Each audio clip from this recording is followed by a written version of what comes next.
नमस्कार, आप देख रहे हैं प्राइम न्यूज और मैं हूं आपके साथ साक्षी जादौन। उत्तराखंड प्राइम में आप सभी का स्वागत है।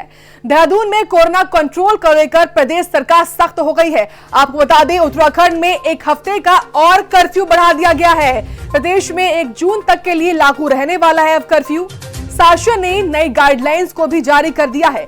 बाजार खोलने को लेकर भी नई गाइडलाइंस जो है वो जारी कर दी गई है और वहीं इसी के तहत सुबह 8 बजे से 11 बजे तक के लिए अब तमाम जो मार्केट है, जहां पर बाजार दूध में और वहीं मीट, मछली, फल, सब्जी की तमाम जो दुकानें हैं उनको खोलने की मंजूरी भी दे दी गई है।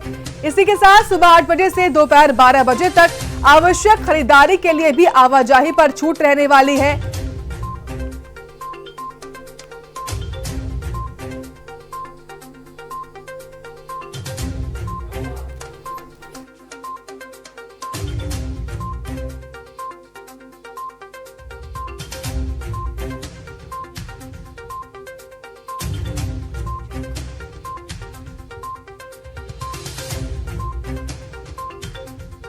घटते ग्राफ के बावजूद भी इस जंग को जीतने के लिए कर्फ्यू की समय सीमा को जो है वो 1 हफ्ते के लिए और बढ़ा दिया है। अब प्रदेश में 1 जून तक के लिए कर्फ्यू लागू रहने वाला है। हालांकि कर्फ्यू को लेकर कुछ संशोधन भी किए गए हैं। अब मौजूदा कर्फ्यू के प्रतिबंधों को लोगों को जो है 1 जून तक फॉलो करना होगा, जहां पर सुबह 1 जून तक इसको फॉलो किया जाएगा। तो सुबह 8 बजे से दोपहर 12 बजे तक के लिए तमाम जो आवश्यक दुकानें हैं उनको खोलने की मंजूरी दे दी गई है। तो कोरोना कंट्रोल को लेकर प्रदेश सरकार जो है वो और सख्त हो गई है। सीएम रावत लगातार एक्शन में दिखाई दे रहे हैं और यहाँ पर 1 और हफ्ते के लिए यानी कि फिलहाल 1 जून तक के लिए कर्फ्यू को बढ़ा दिया गया है। तमाम प्रदेश जहां पर यूपी की बात की जाए, दिल्ली की बात की जाए, तमाम प्रदेशों ने जो है फिलहाल एक कर्फ्यू को और बढ़ा दिया है, एक्सटेंड कर दिया गया है लॉकडाउन। और इसी कड़ी में फिलहाल उत्तराखंड में भी 1 हफ्ते के लिए लॉकडाउन को एक्सटेंड कर दिया गया है। तमाम जानकारी लेंगे जितेंद्र के साथ। जितेंद्र, प्रदेश सरकार लगातार सख्त होती दिखाई दे रही है और यहाँ पर भी 1 हफ्ते के लिए लॉकडाउन को एक्सटेंड कर दिया गया है। हाँ जी, ये एक तो उत्तराखंड के लिए बड़ी राहत की बात है कि उत्तराखंड जो संक्रमितों की संख्या है वो लगातार घट रही है और जो आंकड़ा है संक्रमितों का वो काफी तेजी से नीचे आ रहा है। लेकिन इसके बीच भी सरकार ने इस चेन को ब्रेक करने के लिए और कोरोना के खिलाफ जो जंग है उसको जारी रखते हुए 1 हफ्ते के लिए फिर जो कोरोना कर्फ्यू है उसको एक्सटेंड कर दिया है और अब प्रदेश में 1 जून तक कर्फ्यू लागू रहेगा। हालांकि कर्फ्यू को लेकर कुछ संशोधन भी किए गए हैं, जो अब 1 जून से सुबह 6 बजे तक फॉलो करना होगा उन सब प्रतिबंधों को जो मौजूदा कर्फ्यू के प्रतिबंध थे। बाजार खुलने के समय को 7 से 10 के बजाय अब 8 से 11 कर दिया गया है। पूर्व की बाकी जो आवश्यक सेवाएं हैं, दूध, मीट, मछली, फल, सब्जी की दुकानें वो खोली जा सकेंगी। साथ ही राशन और किराने की दुकानों के लिए जो आम जनता को 28 मई को सुबह 8 से 12 बजे तक आवश्यक वस्तुओं के क्रय के लिए या आवाजाही के लिए भी छूट रहेगी और ये समय सीमा भी तय की गई है। जी बिल्कुल। और लगातार तमाम जनता को ये उम्मीदें भी थी कि हो सकता है कि फिलहाल जो लॉकडाउन है उसमें छूट दी जाए, लेकिन ऐसे में सरकार ने साफ कर दिया कि कोई भी जो हल्का रवैया है वो हमारी तरफ से नहीं दिखाया जाएगा। जी बिल्कुल, एकदम से खुली छूट नहीं दी गई है, लेकिन कुछ ढील जरूर दी गई है। व्यापारियों की एक मांग थी कि जो बाजार खुलने का समय है उसको चेंज किया जाए, तो अब जो सुबह 7 से 10 था उसको व्यापारियों की मांग को देखते हुए 8 से 11 कर दिया गया है। हालांकि कुछ रियायतें दी हैं। आवाजाही की भी जो अनुमति है वो 28 तारीख को सरकार ने दे दी है कि 28 को आदमी अपना जो भी राशन और किराने का सामान है वो दुकानों में जाके 28 मई को खरीद सकता है और 8 से 12 बजे तक वो जा सकता है। आवश्यक सेवाओं की दुकानें पहले से भी खुली हुई थी, तो हल्का ढीला रवैया जरूर सरकार ने अपनाया, लेकिन ऐसा नहीं है कि एकदम खुली छूट दे दी हो और इसकी अभी आवश्यकता भी नहीं है, क्योंकि उत्तराखंड में अभी भी जो है 3000 से 4000 केस आने का जो सिलसिला है वो बदस्तूर जारी है। तो संभवतः ये प्रतिबंध जारी रहेंगे और जैसे जैसे आगे की संभावनाएं देखी जाएंगी तो उस हिसाब से सरकार जो है निर्णय भी लेगी। जी, आप बने रहिए हमारे साथ, आगे भी आपसे अपडेट लेते रहेंगे। वहीं देहरादून में ब्लैक फंगस का कहर लगातार जारी है। प्रदेश में अब तक 101 मरीजों में ब्लैक फंगस की पुष्टि हुई है। आपको बता दें, ऋषिकेश एम्स में ब्लैक फंगस के लगभग 64 मरीज भर्ती हैं। हिमालयन मेडिकल कॉलेज में जो है 17 मरीजों का फिलहाल इलाज चल रहा है। और वहीं ब्लैक फंगस से अब तक ऋषिकेश एम्स में जो है 5 लोगों ने अपनी जान भी गंवा दी है। तो लगभग 64 जो मरीज हैं ब्लैक फंगस के, वो ऋषिकेश एम्स में भर्ती हैं और उनका इलाज वहां पर किया भी जा रहा है। और ऐसे में हिमालयन मेडिकल कॉलेज में भी 17 मरीजों का इलाज ब्लैक फंगस के चलते किया जा रहा है। और इसी के साथ आपको ये भी जानकारी दे दें कि अब तक जो है ऋषिकेश एम्स में 5 लोगों ने ब्लैक फंगस के चलते अपनी जान भी गंवा दी है। लगातार कोविड की चुनौती के बीच ब्लैक फंगस का कहर देखने को मिल रहा है और इस सब के बीच उत्तराखंड में भी यानी कि पहाड़ों में भी फिलहाल ब्लैक फंगस की एंट्री हो चुकी है। ब्लैक फंगस का कहर लगातार देखने को मिल रहा है। तमाम जानकारी लेंगे जितेंद्र के साथ। जितेंद्र, फिलहाल कोविड की चुनौती के बीच ब्लैक फंगस भी आ चुका है, ऐसे में क्या कुछ स्थिति देहरादून में बनी हुई है? जी, देहरादून में की ही बात नहीं है, पूरे प्रदेश में अब धीरे धीरे ब्लैक फंगस का जो प्रकोप है वो देखने को मिल रहा है। हालांकि कोरोना से थोड़ी राहत जरूर मिली थी, लेकिन ब्लैक फंगस ने उसके बाद फिर एक बार से मुसीबतें बढ़ा दी हैं। राज्य में अभी तक जो है ब्लैक फंगस के 101 मरीज हो चुके हैं और बहुत जल्दी ये मरीज बढ़ रहे हैं। अकेले एम्स में 64 और हिमालयन मेडिकल कॉलेज में 17 मरीजों का इलाज चल रहा है। राज्य में इस महामारी के इलाज के बावजूद जो मृत्यु दर है वो कोरोना से बहुत अधिक है। और ब्लैक फंगस में अब तक एम्स में 5 और हिमालयन इंस्टीट्यूट ऑफ जोलीग्रांट में 2, सुशीला तिवारी मेडिकल कॉलेज और रुद्रपुर में भी एक मरीज की मौत हो चुकी है।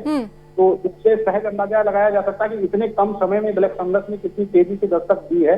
और जो मौत का आंकड़ा है उसका जो प्रतिशत निकाला जाए तो बजाय कोरोना के इससे ज्यादा है।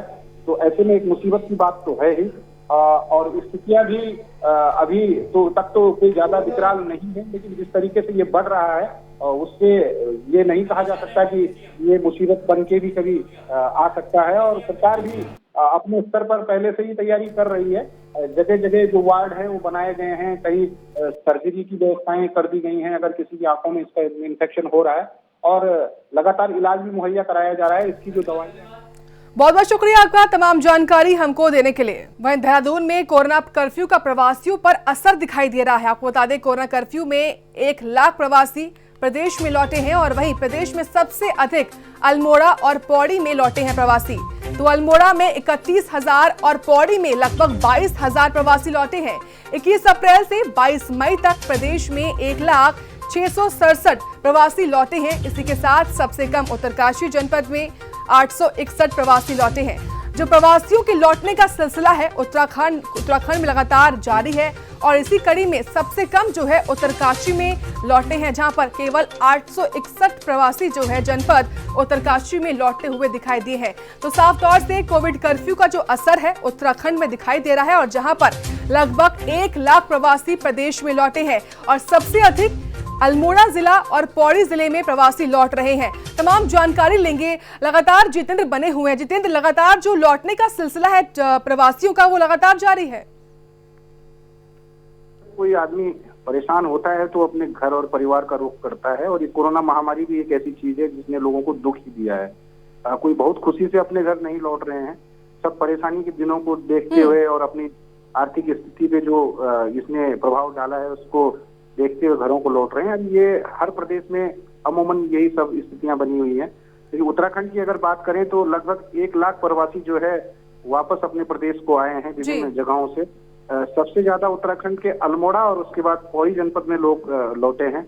अल्मोड़ा में 31,218 और पौड़ी में 22,196 22,196 प्रवासी हैं, वो आए हैं। 21 अप्रैल से 22 मई तक प्रदेश के विभिन्न जनपदों में 1,667 प्रवासी लौटे हैं। और सबसे कम अगर प्रवासियों का लौटने का आंकड़ा है तो वो जनपद उत्तरकाशी का है, जहां मात्र 861 प्रवासी लौटे हैं। तो कुल मिलाकर ये कहें कि लोग आज अपने घरों की ओर रुख करने लगे हैं। कहीं बाहर किसी दिक्कतों का सामना उनको करना पड़ रहा है या कोई बीमारी को लेकर कोई डर उनको सता रहा है, तो लोग अपने गांव में अपने आप को सुरक्षित महसूस कर रहे हैं और गांव की तरफ आ रहे हैं। बिल्कुल। और अल्मोड़ा और जो पौड़ी है जिले, खासतौर से इनमें प्रवासी जो है भारी संख्या में लौट रहे हैं। लेकिन क्या अभी तक जितेंद्र सरकार द्वारा, रावत सरकार द्वारा कोई अहम जो ऐलान है इनके लिए किया गया है? इस वर्ष के जो कोरोना काल है इसमें कोई विशेष ऐसा मेरे संज्ञान में नहीं आया और शायद शासन ने भी ऐसा कोई शासनादेश जारी नहीं किया है कि जो प्रवासी लौट रहे हों उनके लिए कुछ समुचित व्यवस्थाएं कर दी जाएं या उनकी जो आर्थिक स्थिति है उसका आकलन करते हुए उनके लिए कोई नई दिशा निर्देश बनाए जाएं ताकि वो कुछ राहत उनको मिल सके। एक क्वारंटीन वाला ऑप्शन जरूर छोड़ दिया गया है कि अगर कोई प्रवासी गांव में आ रहा है तो उसे 10 से 12 दिन से लेकर 14 दिन तक कहीं स्कूल्स की बिल्डिंग्स में रख दीजिए या गांव के बाहर कोई खाली कोई भवन पड़ा है तो वहां रख दीजिए। वहां जो लोग बड़ी दिक्कतों का सामना करना पड़ता है, बल्कि उनकी 2 जून की जो ड्यूटी है वो छीनने के बाद वो गाँव आते हैं और शाम को अगर 2 वक्त की रोटी उन्हें चाहिए होती तो उनके परिजन ही उनको देते हैं। सरकार की तरफ से कोई ऐसी व्यवस्था अभी तक इस वर्ष के कोरोना काल में नहीं हो पाई है कि कोई प्रवासी को कुछ मदद मिल पाए। जी बहुत बहुत शुक्रिया आपका तमाम जानकारी हमको देने के लिए। बात अब चमोली की, जहां पर बीती रात भूकंप के झटके महसूस किए गए हैं। कोरोना महामारी के बीच अब भूकंप भी लोगों को डराने लगा है। हालांकि भूकंप के झटकों से किसी जानमाल को नुकसान नहीं पहुंचा है, लेकिन भूकंप के झटकों से लोग घबराकर अपने घरों के बाहर आ गए हैं। आपदा प्रबंधन से मिली जानकारी के अनुसार भूकंप का केंद्र जोशीमठ से 43 किलोमीटर दूर बताया गया है। उत्तरकाशी जिले सहित देहरादून, टिहरी, गढ़वाल जिलों में भी भूकंप के झटके महसूस किए गए हैं और वहीं देर रात महसूस किए गए हैं भूकंप के झटके के बाद तमाम जो जनता है, तमाम जो ग्रामीण है, वो अपने घरों से बाहर आने को मजबूर हो गए हैं। हालांकि अभी तक किसी की जान जाने की कोई खबर सामने नहीं आई है और इसी को देखते हुए लगातार देर रात महसूस किए गए हैं भूकंप के झटके। तो चमोली जिले में भूकंप के झटके महसूस किए गए, जहां पर किसी के जानमाल की नुकसान की खबर अभी तक सामने नहीं आई है, लेकिन इसका जो केंद्र था वो जोशीमठ बताया गया है।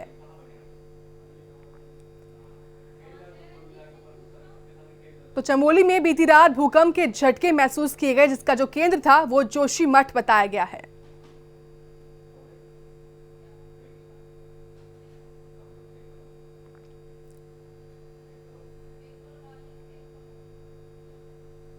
प्रदेश कांग्रेस अध्यक्ष प्रीतम सिंह ने प्रदेश सरकार के शुद्धि बुद्धि के लिए 1 दिवसीय उपवास के समर्थन में उपवास रखा है और भगवान से प्रार्थना की है कि इस संकट के दौर से जल्द ही उत्तराखंड प्रदेश को और देश को बाहर निकाले। प्रदेश सरकार को शुद्धि बुद्धि आए, इसके लिए भगवान हम सब की प्रार्थना को सुनेंगे और प्रदेश सरकार शीघ्र ही जनता को हो रही परेशानियों को दूर करने में भी कामयाब होगी। भगवान केदार प्रदेश सरकार को सद्बुद्धि दो, सद्बुद्धि दो, सद्बुद्धि दो, सद्बुद्धि दो। भगवान बद्री। तमाम जानकारी लेंगे प्राइम न्यूज संवाददाता से रंजीत सिंह से। रंजीत, लगातार जिस तरीके से तस्वीरें हमारे सामने हैं, जहां पर प्रदेश कांग्रेस अध्यक्ष जो है 1 दिन का उपवास करते हुए दिखाई दिए हैं। जी बिल्कुल, मैं बताना चाहूंगा कि जिस तरह देहरादून में आज जो कांग्रेस के प्रदेश अध्यक्ष प्रीतम सिंह हैं उनके द्वारा उपवास रखा गया है, उसी को आज शिक्षा में समर्थन देते हुए प्रदेश के कांग्रेस सचिव हरेश पनेरू द्वारा भी यहाँ उनको समर्थन दिया गया है और यहाँ पर उपवास रखा गया है। जी लेकिन प्रदेश कांग्रेस अध्यक्ष प्रीतम सिंह के उस उपवास के बाद क्या कोई प्रतिक्रिया सामने आई है पक्ष पार्टी की तरफ से? बिल्कुल, आपको बताना चाहूंगा जो प्रदेश के कांग्रेस के अध्यक्ष प्रीतम सिंह है वो देहरादून में उपवास रखा गया है। उन्हीं के समर्थन में आज शिक्षा में हरीश पनेरू जो प्रदेश सचिव है उनके द्वारा समर्थन किया गया है। उन्होंने कहा कि जो प्रदेश की भाजपा सरकार है इनकी शुद्धि बुद्धि के लिए एक दिन का उपवास रखा गया है, जिसमें इनको शुद्धि बुद्धि आए और ये अस्पताल का उच्चीकरण, अस्पताल में जो सुविधाएं हैं वो बढ़ाएं, यही कहना है इनका। जी बहुत बहुत शुक्रिया आपका रंजीत, तमाम जानकारी हमको देने के लिए। प्रदेश अध्यक्ष जी हमारे उपवास पर बैठे हैं, उनके समर्थन में हम भी किच्छा की जनता की ओर से यहाँ पर उपवास पर इस बात से बैठे हैं कि यह टाइम हमारा लड़ाई का नहीं है। हम सड़कों पर लड़कर, सड़कों पर एक दूसरे पर आरोप प्रत्यारोप लगाकर जनता की सेवा से विमुख हो जाएं। हम इसलिए उपवास पर बैठे हैं कि भगवान बद्री विशाल, भगवान केदार, भगवान भोले शंकर, विष्णु भगवान, सारे देवताओं से ये देवभूमि प्रार्थना करती है कि प्रदेश सरकार को ऐसी सद्बुद्धि दे, केंद्र सरकार को ऐसी सद्बुद्धि दे कि हम कोरोना से लड़ें, ऐसे निर्णय लें जिससे कि जनता को उसका लाभ मिले, जनता के अंदर भय का वातावरण।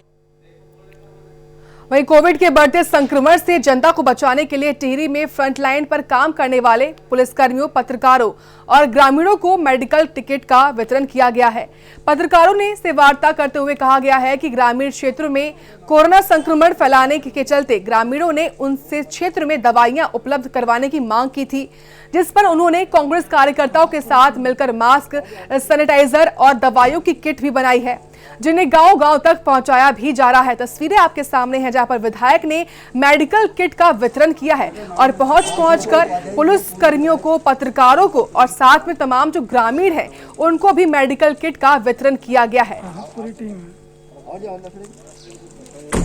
तो फ्रंट लाइन पर काम करने वाले तमाम जो जनता है, चाहे वो पत्रकार हो, पुलिसकर्मी हो, उन सभी को मेडिकल किट बांटते हुए विधायक दिखाई दे रहे हैं। और टिहरी की तस्वीरें हम आपको लगातार दिखा रहे हैं जहां पर पुलिस कर्मियों को, पत्रकारों को और साथ में ग्रामीणों के लिए जो है मेडिकल किट विधायक लेकर आए थे और उनके बाद उन्होंने इस किट का वितरण भी किया है। तो आम जनता, साथ में पुलिसकर्मी और ग्रामीणों को जो है मेडिकल किट का वितरण करते हुए विधायक दिखाई दे रहे हैं।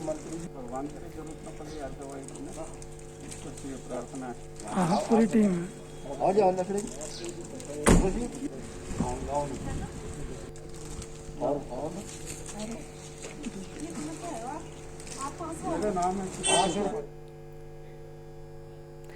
पिंड घाटी के डुंगरी ग्राम पंचायत में इस समय कोविड संक्रमितों की भारी जो है तादाद को देखते हुए प्रशासन ने ग्राम पंचायत को कंटेनमेंट जोन बनाकर गांव में आवागमन प्रतिबंधित किया हुआ है। इस ग्राम पंचायत में लगभग 407 परिवार और 1557 की जनसंख्या है। और वहीं बताते चले कि अभी तक आए RT-PCR रिपोर्ट में 68 लोग जो है वो कोविड संक्रमित भी पाए गए हैं।